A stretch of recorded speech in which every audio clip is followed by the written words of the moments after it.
Hello friends, मैं रमन कुमार आपका स्वागत करता हूं अपने यूट्यूब चैनल पर जिसका नाम है रमन HTN क्लासेस। तो दोस्तों, आज की इस वीडियो में हम लोग यूपी टेट सी टेट में आने वाली हिंदी और SST के पेडागोजी के कुछ प्रश्नों का अध्ययन करने जा रहे हैं। तो दोस्तों, वीडियो को अंत तक ज़रूर देखिएगा। तो आइए चलते हैं अपनी वीडियो की तरफ और देखते हैं आज का पहला प्रश्न। आज का हमारा पहला प्रश्न है कि बच्चों में भाषा प्रयोग की दक्षता विकसित करने के लिए आवश्यक है। 4 ऑप्शन दिए गए हैं। पहला ऑप्शन है उन्हें सुनने और बोलने की पूरी आज़ादी हो। दूसरा ऑप्शन है उन्हें कविताएं याद हों। तीसरा ऑप्शन है उन्हें मुहावरे याद हों। चौथा ऑप्शन है वे किसी वक्ता के साथ रहते हों। तो दोस्तों, बच्चों में भाषा प्रयोग की दक्षता विकसित करनी है आपको, तो ऐसा मान लीजिए कि आप एक कक्षा में अध्यापक हैं और आपको अपने बच्चों में भाषा प्रयोग की दक्षता विकसित करनी है। तो आप सबसे ज़्यादा ख्याल रखेंगे कि आपकी कक्षा के जो बच्चे हैं उन्हें सुनने और बोलने की पूरी आज़ादी होनी चाहिए। तो इस प्रकार से ऑप्शन ए इसमें करेक्ट हो जाएगा। नेक्स्ट प्रश्न पे चलते हैं। कपिल अक्सर लिखते समय शब्दों के अक्षरों को छोड़ देता है, जैसे पढ़ती को पति, अभिनव को अनव लिखना। इसका सबसे उपयुक्त कारण हो सकता है कि उसे लिखना रुचिकर नहीं लगता हो। ऑप्शन बी है उसके विचारों और लिखने की गति में सामंजस्य न हो। ऑप्शन सी है उसके विचारों में स्पष्टता न हो। ऑप्शन डी है उसे मात्राओं का ज्ञान न हो। तो दोस्तों, आपकी कक्षा में कपिल लिखते समय शब्दों के अक्षरों को छोड़ देता है, जैसे पढ़ती में ढह गायब करके पति लिखेगा और अभिनव में भी गायब करके अनव लिखेगा। तो दोस्तों, इसका सबसे उपयुक्त कारण हो सकता है कि उसके विचार और लिखने की गति में सामंजस्य न हो। ऑप्शन बी इसमें करेक्ट हो जाएगा। नेक्स्ट प्रश्न पे चलते हैं। अपनी कक्षा में समावेशी माहौल का निर्माण करने के लिए आप किस बात का सबसे अधिक महत्वपूर्ण मानते हैं? 4 ऑप्शन दिए गए हैं। पहला ऑप्शन है विभिन्न प्रकार के दृश्य श्रव्य संसाधनों का सदैव अनिवार्य प्रयोग। दूसरा ऑप्शन है स्वयं के बोलने की गति को बहुत धीमा रखना। तीसरा ऑप्शन है सभी बच्चों से सभी भाषिक प्रकारों को समान रूप से संपादित करवाना। चौथा ऑप्शन है विभिन्न प्रकार के दृश्य श्रव्य संसाधनों का आवश्यकता अनुसार उचित प्रयोग। तो दोस्तों, आप अपनी कक्षा में समावेशी माहौल का निर्माण करना चाहते हैं, तो आप सबसे ज़्यादा ध्यान रखेंगे कि आपकी कक्षा के सभी बच्चों को सभी भाषिक प्रकारों को समान रूप से संपादित करवाना होगा। ऑप्शन सी इसमें करेक्ट हो जाएगा। नेक्स्ट क्वेश्चन देखते हैं। उच्च प्राथमिक स्तर पर हिंदी भाषा शिक्षण का एक सर्वाधिक महत्वपूर्ण उद्देश्य है। 4 ऑप्शन दिए गए हैं। पहला ऑप्शन है बच्चों में कहानियों को शब्दशः दोहराने की क्षमता का विकास करना। दूसरा ऑप्शन है बच्चों को व्याकरण के नियमों को कंठस्थ करवाना। तीसरा ऑप्शन है बच्चों को पाठ के अंत में दिए गए उदाहरणों का अभ्यास करवाना। चौथा ऑप्शन है बच्चों में समझ के साथ पढ़ने और लिखने की क्षमता का विकास करवाना। तो दोस्तों, उच्च प्राथमिक स्तर पर हिंदी भाषा शिक्षण का सर्वाधिक महत्वपूर्ण उद्देश्य होता है कि बच्चों में समझ के साथ पढ़ने और लिखने की क्षमता का विकास करवाना। ऑप्शन डी इसमें करेक्ट हो जाएगा। नेक्स्ट प्रश्न पे चलते हैं। गद्य शिक्षण में काठिन्य निवारण किया जा सकता है। 4 ऑप्शन दिए गए हैं। पहला ऑप्शन है चित्र दिखाकर। दूसरा ऑप्शन है वस्तु को प्रत्यक्ष दिखाकर। तीसरा ऑप्शन है मॉडल दिखाकर। चौथा ऑप्शन है उपयुक्त सभी। तो दोस्तों, गद्य शिक्षण कराते समय यदि किसी कठिन विषय वस्तु का निवारण कराना है आपके द्वारा, तो आप वस्तु को चित्र दिखाकर, वस्तु को प्रत्यक्ष दिखाकर और वस्तु का मॉडल दिखाकर, इन तीनों के जरिए काठिन्य निवारण कक्षा के अंदर कर सकते हैं। इसलिए इस प्रश्न का राइट ऑप्शन होगा उपयुक्त सभी। ऑप्शन डी इसमें करेक्ट हो जाएगा। नेक्स्ट प्रश्न पे चलते हैं। दिशा बड़े समूह के सामने अपनी बात कहते समय अटकती है। एक शिक्षक के रूप में आप उसकी सहायता कैसे करेंगे? 4 ऑप्शन दिए गए हैं। पहला ऑप्शन है प्रारंभ में छोटे छोटे समूह में बात करने के भरपूर अवसर देंगे। ऑप्शन बी है उसे बार बार समझाएंगे कि बड़े समूह में किस तरह बोला जाता है। ऑप्शन सी है उसमें बलपूर्वक आत्मविश्वास उत्पन्न करेंगे। ऑप्शन सी है डी है उसे हमेशा बड़े समूह के सामने बोलने के लिए कहेंगे। दोस्तों, दिशा आपकी कक्षा में एक छात्रा है जो बड़े समूह के सामने अपनी बात कहते समय अटकती है। तो एक शिक्षक होने के रूप में आप उसकी सहायता करेंगे कि प्रारंभ में छोटे छोटे समूह में बात करने के दिशा को भरपूर अवसर देंगे, जिससे उसके अंदर की जो झिझक है वो खत्म हो जाएगी, स्वतः खत्म हो जाएगी और वो बाद में बड़े समूह के सामने भी अपनी बात आसानी से कह सकेगी। इसलिए ऑप्शन ए प्रारंभ में छोटे छोटे समूह की में बात करने के भरपूर अवसर देंगे, इसमें करेक्ट हो जाएगा। नेक्स्ट क्वेश्चन पे चलते हैं। नेक्स्ट क्वेश्चन है भाषा शिक्षण के अंतर्गत वर्तनी संबंधी त्रुटियों का निवारण करना चाहिए। 4 ऑप्शन दिए गए हैं। पहला ऑप्शन है वर्तनी का शुद्ध उच्चारण एवं लेखन अभ्यास करवाकर। दूसरा ऑप्शन है त्रुटियों का प्रकार गिनाकर। तीसरा ऑप्शन है वर्तनी के बारे में कुछ बातें बताकर। चौथा ऑप्शन है त्रुटियों की उपेक्षा। तो दोस्तों, भाषा शिक्षण के अंतर्गत वर्तनी संबंधी त्रुटियों का निवारण करना चाहिए। आपकी कक्षा में कुछ बच्चों के सामने वर्तनी संबंधी त्रुटियों की जैसी समस्या उत्पन्न हो रही है, तो आप उनके लिए करेंगे कि बार बार उस वर्तनी का शुद्ध उच्चारण कराएंगे और उसका लेखन अभ्यास कराएंगे। इस क्वेश्चन का राइट ऑप्शन होगा ऑप्शन ए शुद्ध वर्तनी का उच्चारण एवं लेखन अभ्यास करवाकर। नेक्स्ट क्वेश्चन पे चलते हैं। वर्णों के उस समूह को जिससे कोई निश्चित अर्थ निकलता हो कहा जाता है। 4 ऑप्शन दिए गए हैं। पहला ऑप्शन है शब्द। दूसरा ऑप्शन है वर्ण। तीसरा ऑप्शन है वर्ण समूह। चौथा ऑप्शन है वक्तव्य। तो दोस्तों, वर्णों के उस समूह को जिससे कोई निश्चित अर्थ निकलता हो उसे शब्द कहते हैं।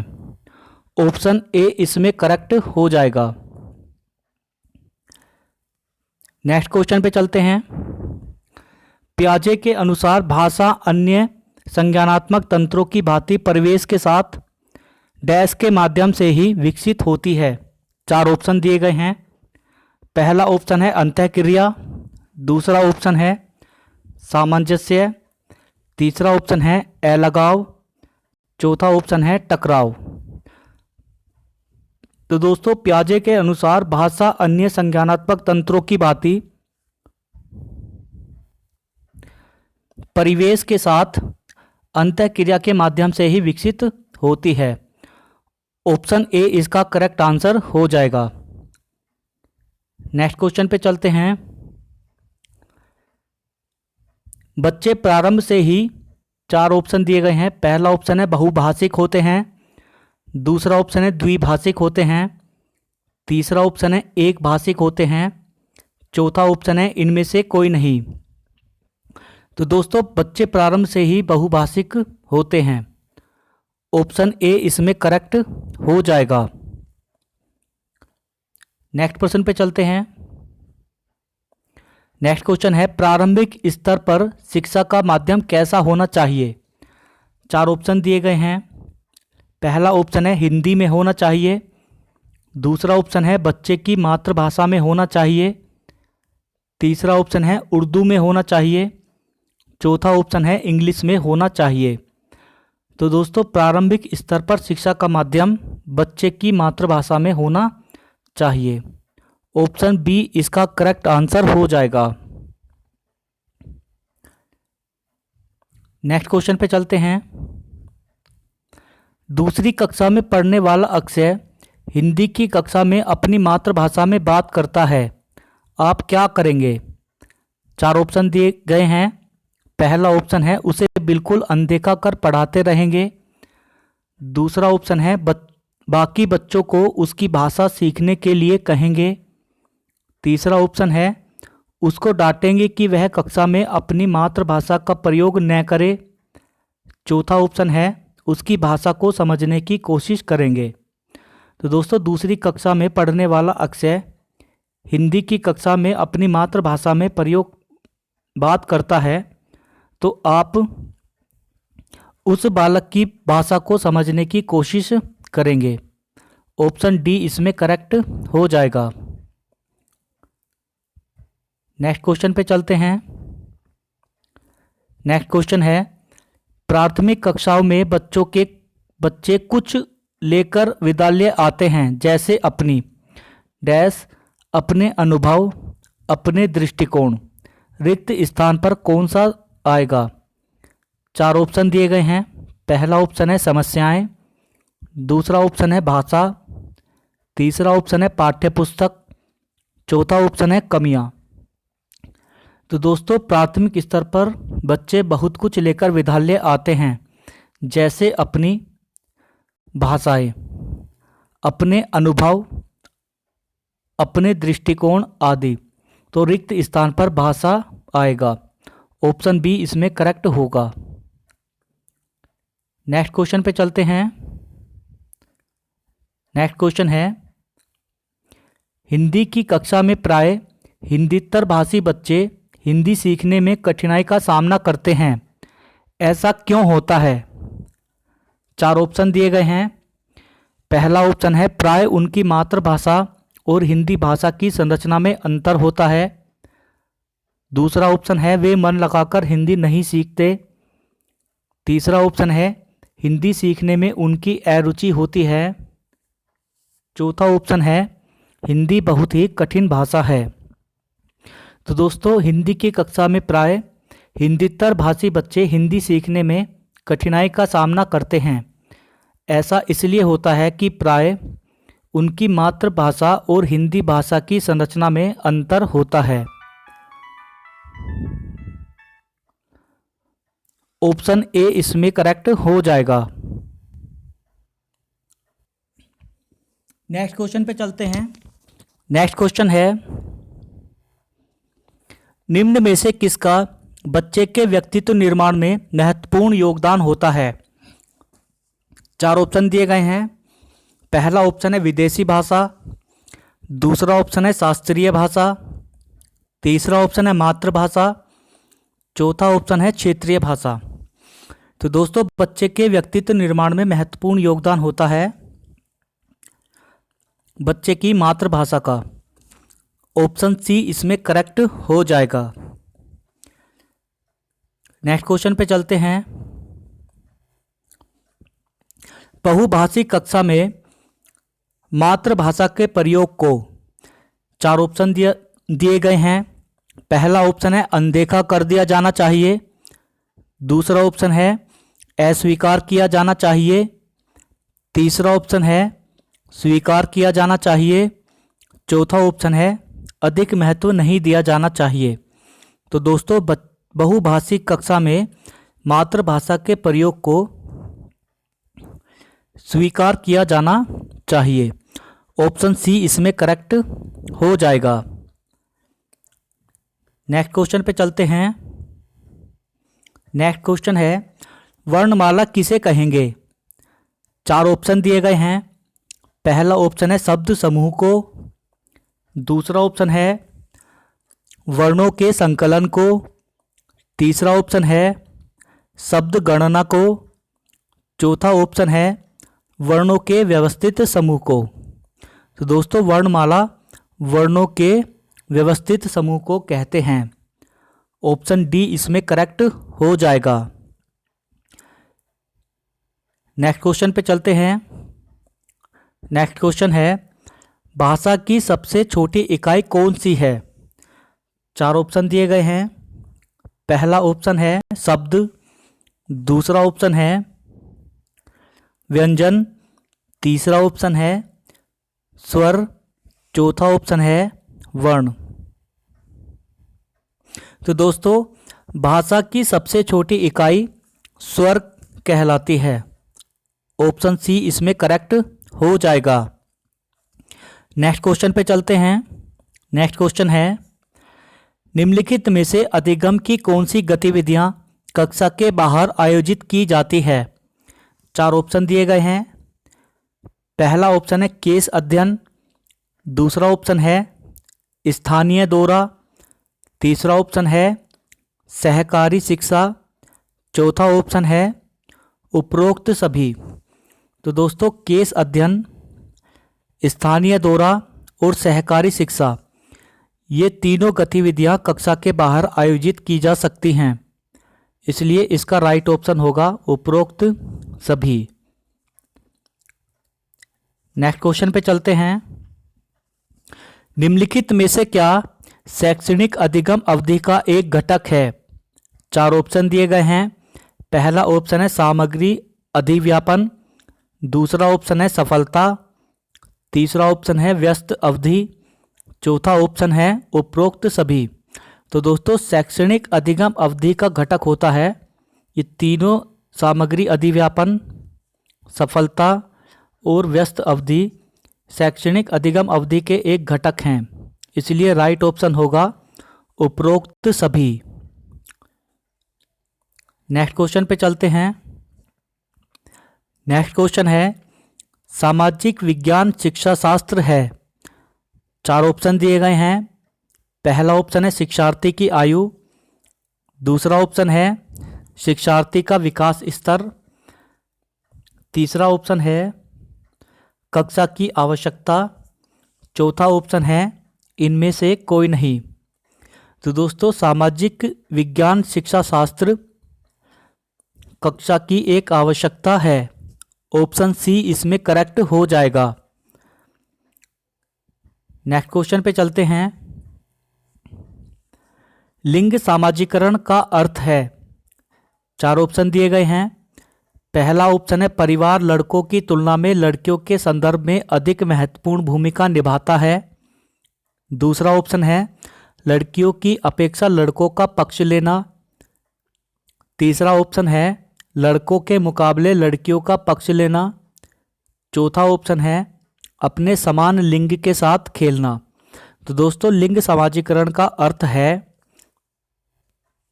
परिवार लड़कों की तुलना में लड़कियों के संदर्भ में अधिक महत्वपूर्ण भूमिका निभाता है। ऑप्शन ए करेक्ट हो जाएगा। नेक्स्ट क्वेश्चन पे चलते हैं।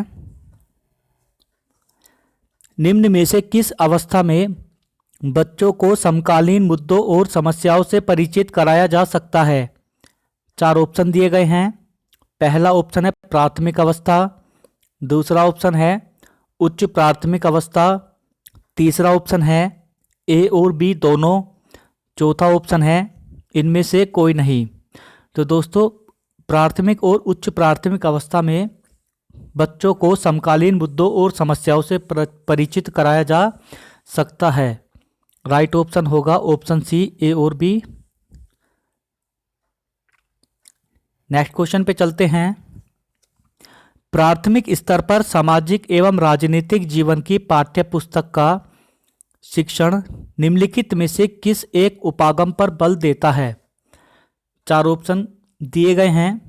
पहला ऑप्शन है करके सीखना, दूसरा ऑप्शन है अवधारणाओं के संश्लेषण से सीखना, तीसरा ऑप्शन है वास्तविक जीवन की स्थितियों से सीखना, चौथा ऑप्शन है परिभाषा के द्वारा सीखना। तो दोस्तों प्राथमिक स्तर पर सामाजिक एवं राजनीतिक जीवन की पाठ्य पुस्तक का शिक्षण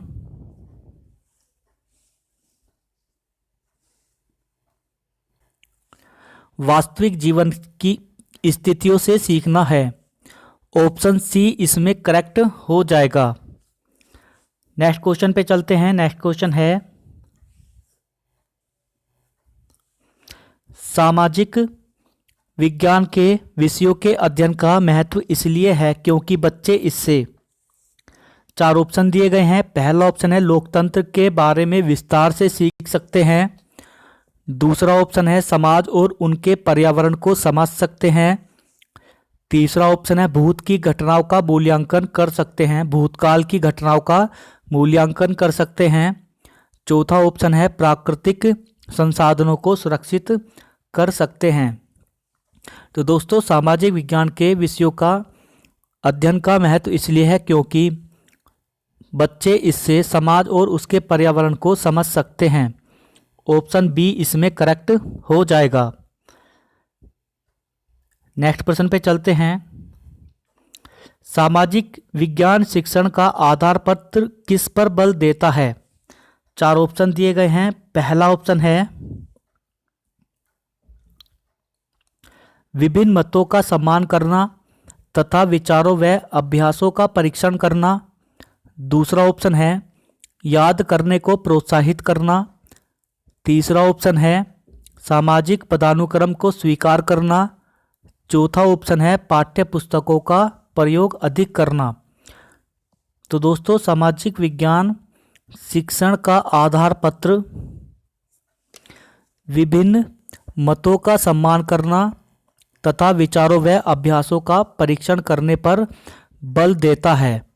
ऑप्शन ए इसमें करेक्ट हो जाएगा। नेक्स्ट क्वेश्चन पे चलते हैं। नेक्स्ट क्वेश्चन है प्राथमिक स्तर पर भूगोल और अर्थशास्त्र एक साथ निम्नलिखित में सहायक हो सकते हैं। चार ऑप्शन दिए गए हैं। पहला ऑप्शन है पर्यावरण संसाधन एवं विकास के मुद्दों के प्रति दृष्टिकोण विकसित करना। दूसरा ऑप्शन है संसाधनों के इष्टतम नियंत्रण को समझना। तीसरा ऑप्शन है बहुलवाद को समझना। चौथा ऑप्शन है पर्यावरण एवं संसाधनों के बारे में ज्ञान को विकसित करना। तो दोस्तों, उच्च प्राथमिक स्तर पर भूगोल और अर्थशास्त्र एक साथ पर्यावरण संसाधन के एवं विकास के मुद्दों के प्रति दृष्टिकोण विकसित करने में सहायक हो सकते हैं।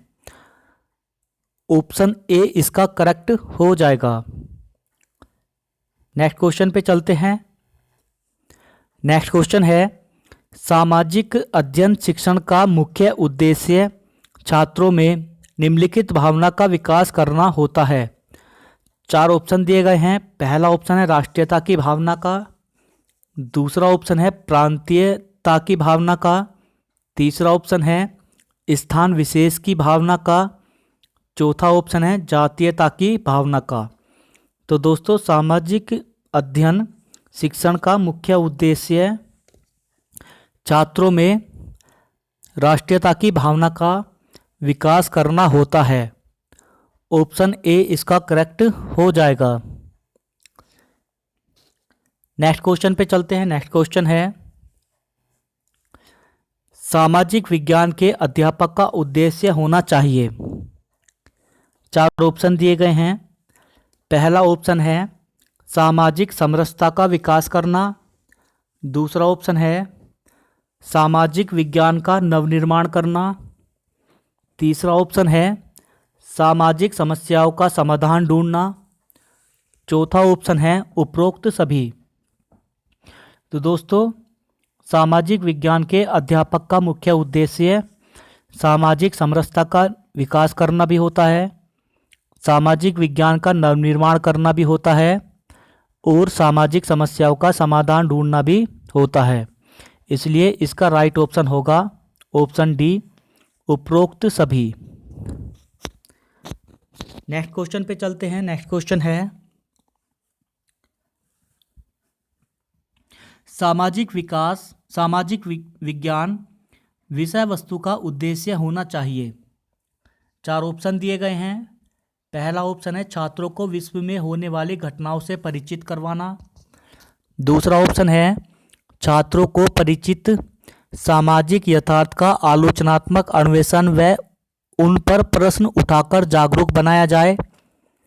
तीसरा ऑप्शन है छात्रों में राष्ट्रीयता की भावना का विकास किया जाए। चौथा ऑप्शन है विकसित देशों के बारे में जानकारी दी जाए।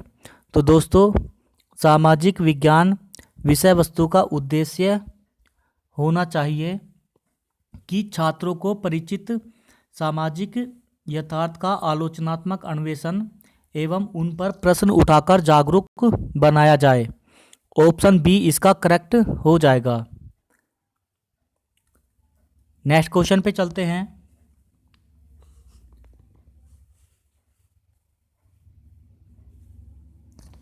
नेक्स्ट क्वेश्चन है, सामाजिक अध्ययन का उद्देश्य है। 4 ऑप्शन दिए गए हैं। पहला ऑप्शन है ज्ञानात्मक विकास, दूसरा ऑप्शन है भावात्मक विकास, तीसरा ऑप्शन है सृजनात्मक विकास, चौथा ऑप्शन है यह सभी। तो दोस्तों, सामाजिक अध्ययन का उद्देश्य ज्ञानात्मक विकास, भावात्मक विकास और सृजनात्मक विकास तीनों ही होते हैं, इसलिए इसका राइट ऑप्शन होगा ऑप्शन डी, यह सभी। नेक्स्ट प्रश्न पे चलते हैं।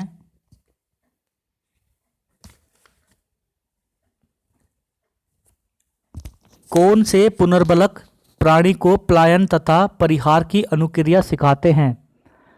4 ऑप्शन दिए गए हैं। पहला ऑप्शन है धनात्मक पुनर्बलक, दूसरा ऑप्शन है ऋणात्मक पुनर्बलक, तीसरा ऑप्शन है क्रियात्मक पुनर्बलक, चौथा ऑप्शन है पलायनवादी पुनर्बलक। तो दोस्तों, ऋणात्मक पुनर्बलक प्राणी को पलायन तथा परिहार की अनुक्रिया सिखाते हैं। ऑप्शन बी इसमें करेक्ट हो जाएगा। नेक्स्ट प्रश्न पे चलते हैं। नेक्स्ट प्रश्न है, भोजन, पैसा, प्रशंसा आदि क्या है? 4 ऑप्शन दिए गए हैं। पहला ऑप्शन है सामाजिक पुनर्बलक, दूसरा ऑप्शन है ऋणात्मक पुनर्बलक, तीसरा ऑप्शन है धनात्मक पुनर्बलक, चौथा ऑप्शन है क्रियात्मक पुनर्बलक। तो दोस्तों, भोजन, पैसा और प्रशंसा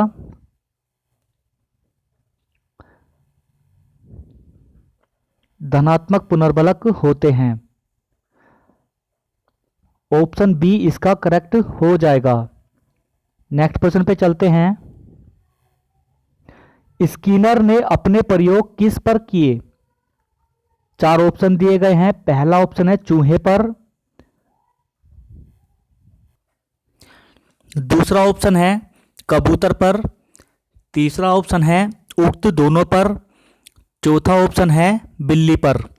तो दोस्तों, स्किनर ने अपने प्रयोग चूहे और कबूतर दोनों पर किए थे, इसलिए ऑप्शन सी इसका करेक्ट हो जाएगा। नेक्स्ट क्वेश्चन पे चलते हैं। क्रिया प्रसूत अनुबंध व्यक्ति के किस व्यवहार को स्पष्ट करता है? 4 ऑप्शन दिए गए हैं। पहला ऑप्शन है मानसिक, दूसरा ऑप्शन है शारीरिक, तीसरा ऑप्शन है ऐच्छिक, चौथा ऑप्शन है सामाजिक। तो दोस्तों, क्रिया प्रसूत अनुबंध व्यक्ति के ऐच्छिक व्यवहार को स्पष्ट करता है। ऑप्शन सी इसमें करेक्ट हो जाएगा। नेक्स्ट क्वेश्चन पे चलते हैं। क्रिया प्रसूत अनुबंधन के जनक कौन है? 4 ऑप्शन दिए गए हैं। पहला ऑप्शन है एडवर्ड, दूसरा ऑप्शन है गेट्स, तीसरा ऑप्शन है थॉर्नडाइक, चौथा ऑप्शन है स्किनर। तो दोस्तों, क्रिया प्रसूत अनुबंधन के जनक स्किनर हैं। ऑप्शन डी इसमें करेक्ट हो जाएगा। नेक्स्ट क्वेश्चन पे चलते हैं। नेक्स्ट क्वेश्चन है, पावलोव ने अपने प्रयोग किस पर किए? 4 ऑप्शन दिए गए हैं। पहला ऑप्शन है चूहे पर, दूसरा ऑप्शन है कबूतर पर, तीसरा ऑप्शन है कुत्ते पर, चौथा ऑप्शन है बिल्ली पर। तो दोस्तों, पावलोव ने अपने प्रयोग कुत्ते पर किए थे। ऑप्शन सी इसमें करेक्ट हो जाएगा। नेक्स्ट क्वेश्चन पे चलते हैं। नेक्स्ट क्वेश्चन है, अनुबंधित तथा अनुबंधित उद्दीपक एक साथ किसमें दिए जाते हैं? 4 ऑप्शन दिए गए हैं।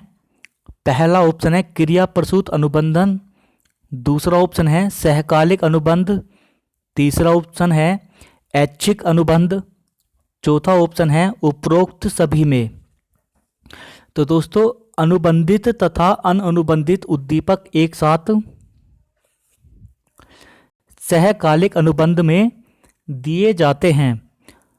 ऑप्शन बी इसमें करेक्ट हो जाएगा। नेक्स्ट क्वेश्चन पे चलते हैं। नेक्स्ट क्वेश्चन है प्राचीन अनुबंध सिद्धांत के प्रतिपादक कौन हैं? 4 ऑप्शन दिए गए हैं। पहला ऑप्शन है पावलोव, दूसरा ऑप्शन है स्कीनर, तीसरा ऑप्शन है थोर्नडाइक, चौथा ऑप्शन है वॉटसन। तो दोस्तों प्राचीन अनुबंध सिद्धांत के प्रतिपादक हैं पावलोव। ऑप्शन ए इसमें करेक्ट हो जाएगा। नेक्स्ट क्वेश्चन पे चलते हैं। कविता को दोहराकर उसे याद कर अध्यापक को सुना देना कहलाता है। 4 ऑप्शन दिए गए हैं। पहला ऑप्शन है अनुबंध, दूसरा ऑप्शन है निष्पादन, तीसरा ऑप्शन है क्रिया प्रसूत अनुबंध, चौथा ऑप्शन है उक्त में से कोई नहीं। तो दोस्तों कविता को दोहराकर उसे याद कर अध्यापक को सुना देना निष्पादन कहलाता है। ऑप्शन बी इसमें करेक्ट हो जाएगा। नेक्स्ट क्वेश्चन पे चलते हैं। नेक्स्ट क्वेश्चन है व्यक्ति का बाहरी व्यवहार या प्रक्रिया है। 4 ऑप्शन दिए गए हैं। पहला ऑप्शन है अनुमानित प्रक्रिया, दूसरा ऑप्शन है निष्पादित प्रक्रिया, तीसरा ऑप्शन है उक्त दोनों, चौथा ऑप्शन है दोनों में से कोई नहीं। तो दोस्तों व्यक्ति का बाहरी व्यवहार या प्रक्रिया निष्पादित प्रक्रिया कहलाती है। ऑप्शन बी करेक्ट हो जाएगा। नेक्स्ट क्वेश्चन पे चलते हैं। नेक्स्ट क्वेश्चन है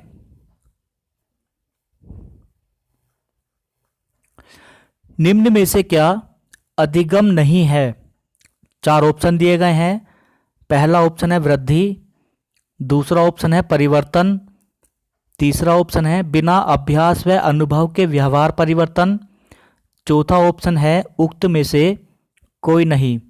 तो दोस्तों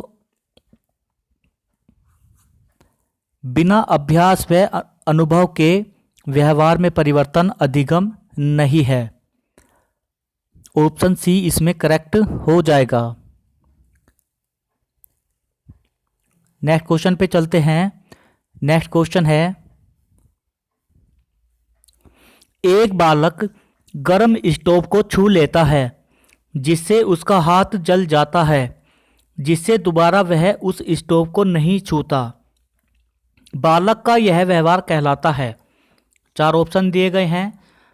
पहला ऑप्शन है अनुभव, दूसरा ऑप्शन है अधिगम, तीसरा ऑप्शन है परिपक्वता, चौथा ऑप्शन है वृद्धि।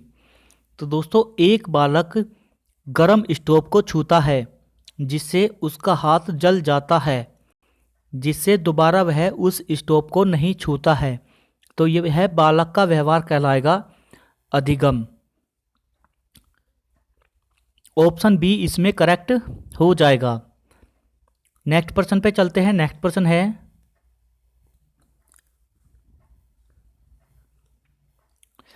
सीखने की प्रक्रिया में होता है। 4 ऑप्शन दिए गए हैं। पहला ऑप्शन है व्यवहार परिवर्तन, दूसरा ऑप्शन है अनुभव, तीसरा ऑप्शन है अभ्यास, चौथा ऑप्शन है ये सभी। तो दोस्तों सीखने की प्रक्रिया में व्यवहार परिवर्तन होता है, सीखने की प्रक्रिया में अनुभव होता है, जितना सीखोगे उतना अनुभव बढ़ेगा, और सीखने की प्रक्रिया में अभ्यास भी आता है। इसलिए इस प्रश्न का राइट ऑप्शन होगा उपयुक्त सभी। तो ऑप्शन डी इसमें करेक्ट हो जाएगा। नेक्स्ट क्वेश्चन पे चलते हैं। नेक्स्ट क्वेश्चन है व्यक्ति के व्यवहार की प्रमुख प्रक्रिया है। 4 ऑप्शन दिए गए हैं। पहला ऑप्शन है सीखना, दूसरा ऑप्शन है अधिगम, तीसरा ऑप्शन है लर्निंग, चौथा ऑप्शन है ये सभी। तो दोस्तों व्यक्ति के व्यवहार की प्रमुख प्रक्रिया है सीखना, अधिगम और लर्निंग, इसलिए इस प्रश्न में ऑप्शन डी करेक्ट हो जाएगा, ये सभी। नेक्स्ट क्वेश्चन पे चलते हैं। बाल्यावस्था से किशोरावस्था तक सीखने की गति में क्रमशः 4 ऑप्शन दिए गए हैं। पहला ऑप्शन है तेजी आ जाती है, दूसरा ऑप्शन है मंदी आ जाती है, तीसरा ऑप्शन है सामान्य हो जाती है, चौथा ऑप्शन है कोई नहीं। तो दोस्तों बाल्यावस्था से किशोरावस्था तक सीखने की गति में तेजी आ जाती है। तो दोस्तों बाल्यावस्था में जब कोई बालक रहता है तो उसकी सीखने की गति थोड़ी धीमी रहती है, लेकिन जैसे जैसे वह किशोरावस्था में पहुंचता है उसके सीखने की गति बढ़ जाती है, इसलिए इसका राइट ऑप्शन होगा ऑप्शन ए। नेक्स्ट क्वेश्चन पे चलते हैं। नेक्स्ट क्वेश्चन है परिणाम का ज्ञान सीखने की गति को 4 ऑप्शन दिए गए हैं। पहला ऑप्शन है घटाता है, दूसरा ऑप्शन है रोक देता है, तीसरा ऑप्शन है आगे बढ़ाता है, चौथा ऑप्शन है कुछ नहीं करता। तो दोस्तों परिणाम का ज्ञान सीखने की गति को आगे बढ़ाता है। नेक्स्ट क्वेश्चन पे चलते हैं। नेक्स्ट क्वेश्चन है सक्रिय एवं आक्रामक अभिवृत्ति होने पर विद्यार्थी सीखता है। 4 ऑप्शन दिए गए हैं। पहला ऑप्शन है तीव्र गति से, दूसरा ऑप्शन है मंद गति से, तीसरा ऑप्शन है सामान्य गति से, चौथा ऑप्शन है सभी प्रकार से। तो दोस्तों सक्रिय एवं आक्रामक अभिवृत्ति होने पर विद्यार्थी सीखता है तीव्र गति से। ऑप्शन ए इसमें करेक्ट हो जाएगा। नेक्स्ट क्वेश्चन पे चलते हैं। अधिगम है एक। 4 ऑप्शन दिए गए हैं। पहला ऑप्शन है सामाजिक क्रिया, दूसरा ऑप्शन है मानसिक क्रिया, तीसरा ऑप्शन है भौतिक क्रिया, चौथा ऑप्शन है इनमें से कोई नहीं। तो दोस्तों अधिगम एक प्रकार की मानसिक क्रिया है। ऑप्शन बी इसमें करेक्ट हो जाएगा। नेक्स्ट प्रश्न पे चलते हैं। नेक्स्ट प्रश्न है पावलोव के प्रयोग में भोजन है। 4 ऑप्शन दिए गए हैं। पहला ऑप्शन है अनुबंधित उद्दीपक, दूसरा ऑप्शन है अनुबंधित उद्दीपक, तीसरा ऑप्शन है अनुबंधित अनुक्रिया, चौथा ऑप्शन है अनुबंधित अनुक्रिया। तो दोस्तों पावलोव के नियम में भोजन अनुबंधित उद्दीपक होता है। ऑप्शन बी इसमें करेक्ट हो जाएगा। दोस्तों पावलोव ने अपना प्रयोग किस जानवर पर किया था? आप लोग नीचे कमेंट बॉक्स में इस प्रश्न का उत्तर देंगे। नेक्स्ट क्वेश्चन पे चलते हैं। नेक्स्ट क्वेश्चन है डिसलेक्सिया है। 4 ऑप्शन दिए गए हैं। पहला ऑप्शन है प तथा फ में अंतर करना, दूसरा ऑप्शन है व तथा ब में अंतर न करना, तीसरा ऑप्शन है प तथा फ व तथा ब अंतर करने में कठिनाई अनुभव न करना, चौथा ऑप्शन है पठन वैकल्य करने में कठिनाई अनुभव न करना। तो दोस्तों डिसलेक्सिया एक पठन विकार है। इसमें बालक व तथा ब में अंतर नहीं कर सकता, इसलिए ऑप्शन बी होगा इसका राइट आंसर। व तथा ब में अंतर न करना। नेक्स्ट क्वेश्चन पे चलते हैं। नेक्स्ट क्वेश्चन है, अधिगम असहायता की परिघटना पर सर्वप्रथम प्रयोग किसने किया? 4 ऑप्शन दिए गए हैं। पहला ऑप्शन है टोलमैन तथा मायर ने। दूसरा ऑप्शन है स्पीयरमैन तथा मायर ने। तीसरा ऑप्शन है सकमैन तथा मायर ने। चौथा ऑप्शन है सेलिगमैन तथा मायर ने। तो दोस्तों, अधिगम असहायता की परिघटना पर सर्वप्रथम प्रयोग दिया था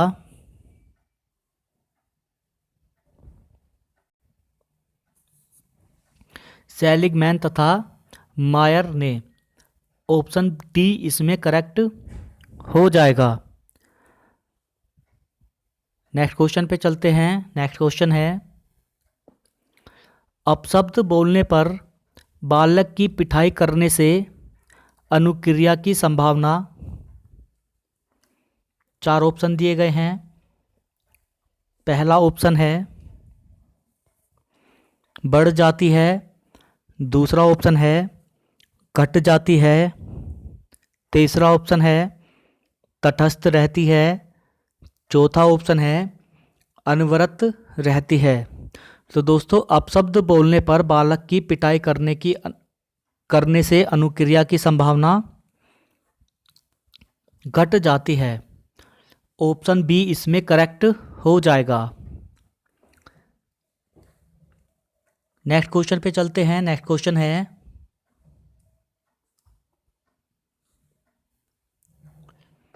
बंडूरा ने अध्ययन द्वारा प्रेक्षण अधिगम के तत्व बताए हैं। 4 ऑप्शन दिए गए हैं। पहला ऑप्शन है स्मृति, अनुकरण, अभिप्रेरणा, तनाव। दूसरा ऑप्शन है अनुकरण, अभिप्रेरणा, अवसाद, अवधान। तीसरा ऑप्शन है तनाव, अवधान, स्मृति, अभिप्रेरणा। चौथा ऑप्शन है अवधान, स्मृति, अनुकरण, अभिप्रेरणा। तो दोस्तों, बंडूरा ने अध्ययन द्वारा प्रेक्षण अधिगम के तत्व बताए हैं, जो कि हैं अवधान, स्मृति, अनुकरण और अभिप्रेरणा। इस क्वेश्चन का राइट ऑप्शन होगा ऑप्शन डी। नेक्स्ट क्वेश्चन पे चलते हैं। अव्यक्त अधिगम सिद्धांत के प्रतिपादक हैं। 4 ऑप्शन दिए गए हैं। पहला ऑप्शन है हल। दूसरा ऑप्शन है बंडूरा। तीसरा ऑप्शन है टोलमैन। चौथा ऑप्शन है सेलिगमैन तथा मायर। तो दोस्तों, अव्यक्त अधिगम सिद्धांत के प्रतिपादक हैं टोलमैन। ऑप्शन सी इसमें करेक्ट हो जाएगा। नेक्स्ट क्वेश्चन पे चलते हैं। नेक्स्ट क्वेश्चन है, अधिगम प्रक्रिया है। 4 ऑप्शन दिए गए हैं। पहला ऑप्शन है विलोपन तथा विभेदन। दूसरा ऑप्शन है सामान्यीकरण। तीसरा ऑप्शन है स्वतः पुनः प्राप्ति। चौथा ऑप्शन है उक्त सभी। तो दोस्तों, अधिगम प्रक्रिया होती है विलोपन तथा विभेदीकरण, सामान्यीकरण, स्वतः पुनः प्राप्ति। इसलिए इसका राइट ऑप्शन होगा ऑप्शन डी, उपरोक्त सभी। नेक्स्ट क्वेश्चन पे चलते हैं। क्रिया प्रसूत अनुबंधन से संबंधित असत्य कथन है। 4 ऑप्शन दिए गए हैं। पहला ऑप्शन है अनुक्रियाएं ऐच्छिक होती हैं। दूसरा ऑप्शन है प्राणी निष्क्रिय होता है। तीसरा ऑप्शन है सहचर्या निर्माण में परिमाण महत्वपूर्ण होता है। चौथा ऑप्शन है एक सही अनुक्रिया के पश्चात पुनर्बलन की प्रत्याशा होती है। तो दोस्तों, क्रिया प्रसूत अनुबंधन से संबंधित असत्य कथन है कि प्राणी निष्क्रिय होता है। ऑप्शन बी इसमें करेक्ट हो जाएगा। नेक्स्ट क्वेश्चन पे चलते हैं। नेक्स्ट क्वेश्चन है कि प्रभाव का नियम प्रतिपादित किसने किया? 4 ऑप्शन दिए गए हैं। पहला ऑप्शन है कोहलर ने, दूसरा ऑप्शन है आईपी पावलोव ने, तीसरा ऑप्शन है थॉर्नडाइक ने, चौथा ऑप्शन है बीएफ स्किनर ने। तो दोस्तों प्रभाव का जो नियम दिया था वह दिया था थॉर्नडाइक ने। ऑप्शन सी इसमें करेक्ट हो जाएगा। नेक्स्ट क्वेश्चन पे चलते हैं। नेक्स्ट क्वेश्चन है नैमित्तिक अनुबंधन कहते हैं। 4 ऑप्शन दिए गए हैं। पहला ऑप्शन है अधिगम को, दूसरा ऑप्शन है साहचर्य को, तीसरा ऑप्शन है उद्दीपक को, चौथा ऑप्शन है इनमें से कोई नहीं।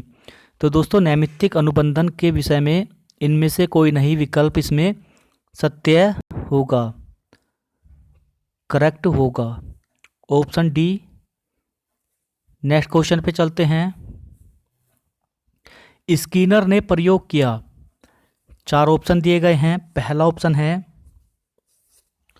कुत्ते पर, दूसरा ऑप्शन है चिंपैंजी पर, तीसरा ऑप्शन है बंदर पर, चौथा ऑप्शन है चूहों एवं कबूतरों पर। तो दोस्तों स्किनर ने चूहों एवं कबूतरों पर प्रयोग किया था। नेक्स्ट क्वेश्चन पे चलते हैं। स्किनर ने प्रयोग किया। 4 ऑप्शन दिए गए हैं। पहला ऑप्शन है कुत्ते पर, दूसरा ऑप्शन है चिंपैंजी पर, तीसरा ऑप्शन है बंदर पर, चौथा ऑप्शन है चूहों व कबूतरों पर। तो दोस्तों स्किनर ने चूहों और कबूतर पर अपने प्रयोग किए थे। ऑप्शन डी इसमें करेक्ट होगा। नेक्स्ट क्वेश्चन पे चलते हैं। निम्न में से शरीर वैज्ञानिक थे। 4 ऑप्शन दिए गए हैं। पहला ऑप्शन है स्किनर, दूसरा ऑप्शन है फ्रोबेल, तीसरा ऑप्शन है पावलोव, चौथा ऑप्शन है वॉटसन। तो दोस्तों इनमें से शरीर वैज्ञानिक थे पावलोव। ऑप्शन सी इसमें करेक्ट हो जाएगा। नेक्स्ट क्वेश्चन पे चलते हैं। नेक्स्ट क्वेश्चन है सीखना सबसे पहले प्रस्तावित किया। 4 ऑप्शन दिए गए हैं। पहला ऑप्शन है थॉर्नडाइक, दूसरा ऑप्शन है पावलोव, तीसरा ऑप्शन है स्किनर, चौथा ऑप्शन है कोहलर। तो दोस्तों सीखना सबसे पहले प्रस्तावित किया था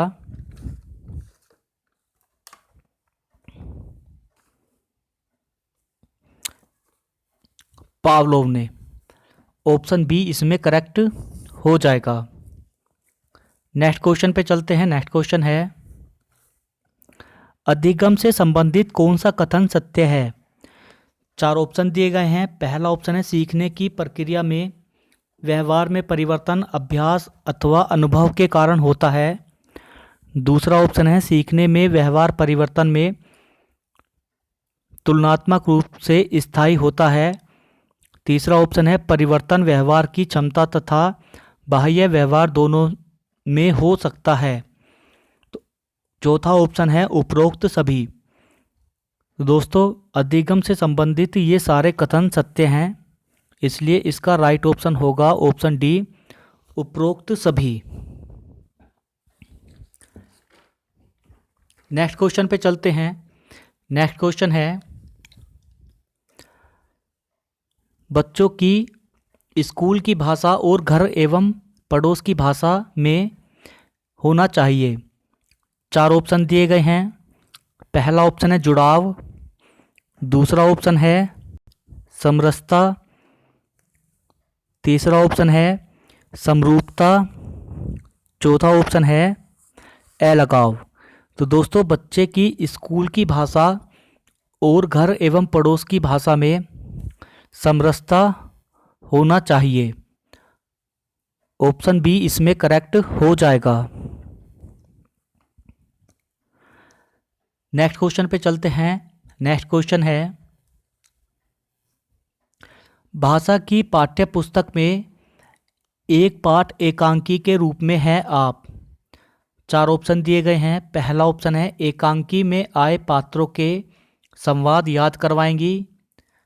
दूसरा ऑप्शन है शिक्षार्थियों से एकांकी पढ़वाने के बाद उनका मंचन करवाएंगे। तीसरा ऑप्शन है हाव भाव के साथ एकांकी पढ़कर सुनाएंगे। चौथा ऑप्शन है एकांकी के मुख्य संवाद लिखवाएंगे। तो दोस्तों, भाषा की पाठ्य पुस्तक में एक पाठ एकांकी के रूप में है,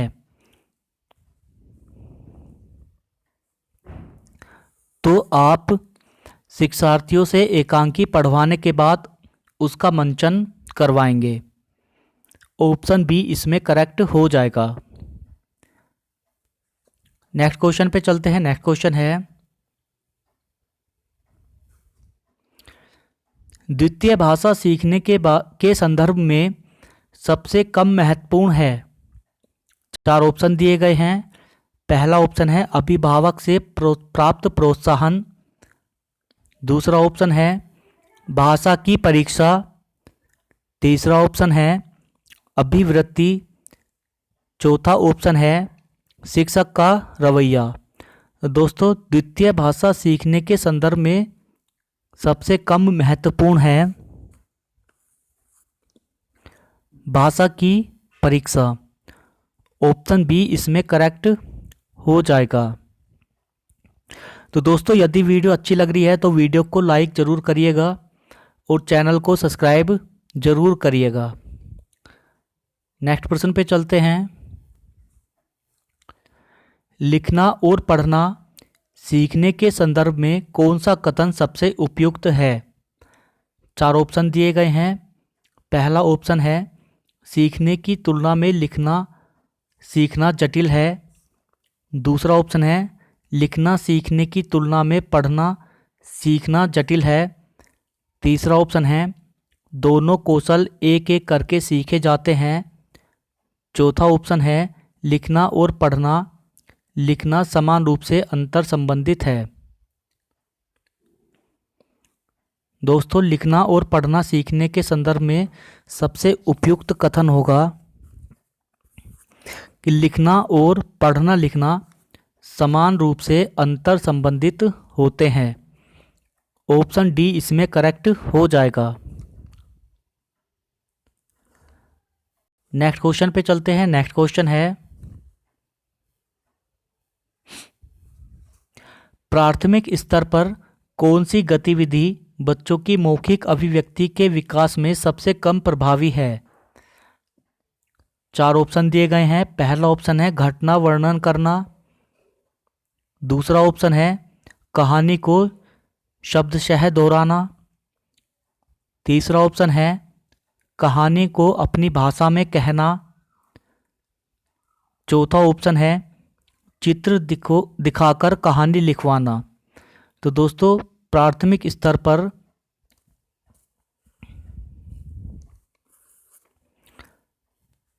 कहानी को अपनी भाषा में कहना बच्चों की मौखिक अभिव्यक्ति के विकास में सबसे प्रभावी होता है। ऑप्शन सी इस प्रश्न में सही विकल्प होगा। नेक्स्ट क्वेश्चन पे चलते हैं। नेक्स्ट क्वेश्चन है लिखित भाषा का प्रयोग। चार ऑप्शन दिए गए हैं। पहला ऑप्शन है कार्यालय कार्यों के लिए किया जाता है। दूसरा ऑप्शन है अपनी अभिव्यक्ति के लिए किया जाता है। तीसरा ऑप्शन है केवल साहित्य सर्जन के लिए किया जाता है। चौथा ऑप्शन है केवल प्रतिवेदन लेखन के लिए किया जाता है। तो दोस्तों, लिखित भाषा का प्रयोग अपनी अभिव्यक्ति के लिए किया जाता है। ऑप्शन बी इसमें करेक्ट होगा। नेक्स्ट क्वेश्चन पे चलते हैं। नेक्स्ट क्वेश्चन है बोलना कौशल में महत्वपूर्ण है। चार ऑप्शन दिए गए हैं। पहला ऑप्शन है स्पष्ट एवं शुद्ध उच्चारण। दूसरा ऑप्शन है अलंकारिक भाषा का प्रयोग। तीसरा ऑप्शन है मधुर वाणी।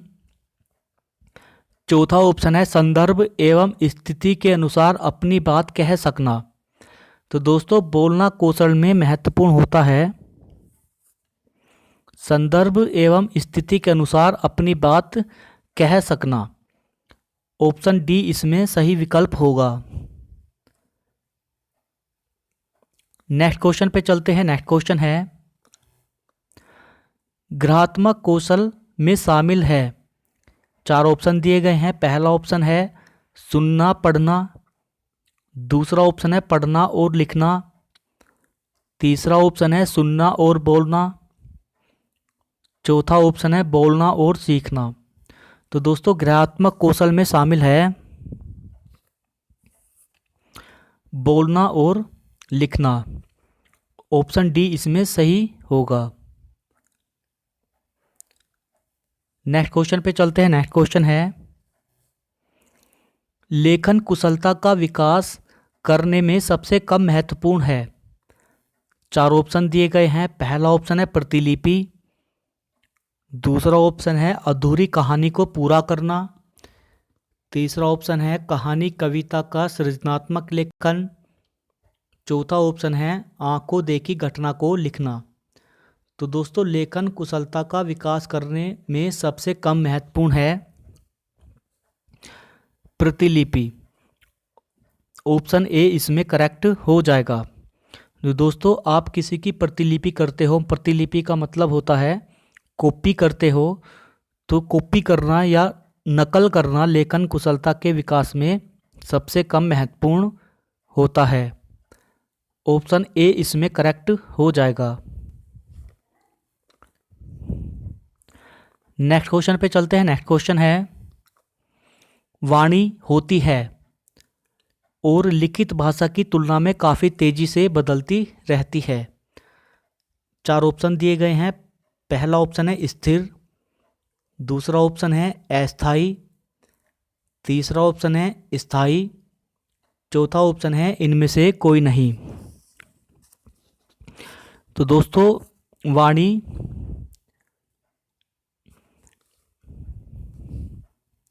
अस्थायी होती है और लिखित भाषा की तुलना में काफ़ी तेजी से बदलती रहती है। ऑप्शन बी करेक्ट हो जाएगा। नेक्स्ट क्वेश्चन पे चलते हैं। नेक्स्ट क्वेश्चन है उच्च प्राथमिक स्तर पर भाषा शिक्षण का एक महत्वपूर्ण उद्देश्य है। 4 ऑप्शन दिए गए हैं। पहला ऑप्शन है साहित्यिक विधाओं में रचना करना, दूसरा ऑप्शन है भाषा के व्याकरण को कंठस्थ करना, तीसरा ऑप्शन है भाषा के नियम व प्रकृति को पहचानना, चौथा ऑप्शन है भाषा की अलंकारिक रूप को पहचानना। तो दोस्तों उच्च प्राथमिक स्तर पर भाषा शिक्षण का एक महत्वपूर्ण उद्देश्य है भाषा के नियम व प्रकृति को पहचानना। ऑप्शन सी इसमें करेक्ट होगा। नेक्स्ट क्वेश्चन पे चलते हैं। नेक्स्ट क्वेश्चन है कोई एक भाषा लिपियों में लिखी जा सकती है, हाँ उसमें थोड़ा फेरबदल हो सकता है। 4 ऑप्शन दिए गए हैं। पहला ऑप्शन है 3, दूसरा ऑप्शन है सभी, तीसरा ऑप्शन है सीमित, चौथा ऑप्शन है 1। तो दोस्तों कोई एक भाषा सभी लिपियों में लिखी जा सकती है, हाँ उसमें थोड़ा फेरबदल हो सकता है। ऑप्शन बी इसमें करेक्ट हो जाएगा सभी। नेक्स्ट क्वेश्चन पे चलते हैं। नेक्स्ट क्वेश्चन है किस तरह के बच्चों को हिंदी भाषा सीखने में अधिक कठिनाई का सामना करना पड़ेगा। 4 ऑप्शन दिए गए हैं। पहला ऑप्शन है जिनकी मातृभाषा हिंदी से भिन्न है, दूसरा ऑप्शन है जिनकी मातृभाषा सरल है, तीसरा ऑप्शन है जिनकी मातृभाषा हिंदी के समान है, चौथा ऑप्शन है जिनकी मातृभाषा हिंदी नहीं है। तो दोस्तों किस तरह के बच्चों को हिंदी भाषा सीखने में अधिक कठिनाई का सामना करना पड़ेगा, वे हैं जिनकी मातृभाषा मानक हिंदी नहीं है। ऑप्शन डी इसमें करेक्ट हो जाएगा। नेक्स्ट क्वेश्चन पे चलते हैं। नेक्स्ट क्वेश्चन है पैथोलॉजी के 3H के संप्रत्यय में H का अर्थ है। 4 ऑप्शन दिए गए हैं। पहला ऑप्शन है हेड, दूसरा ऑप्शन है हार्ट, तीसरा ऑप्शन है हैंड, चौथा ऑप्शन है उपरोक्त सभी। तो दोस्तों पैथोलॉजी ने 3H का संप्रत्यय दिया था, जिसमें 3H का मतलब होता है हैंड, हार्ट और हेड। तो राइट ऑप्शन होगा उपरोक्त सभी।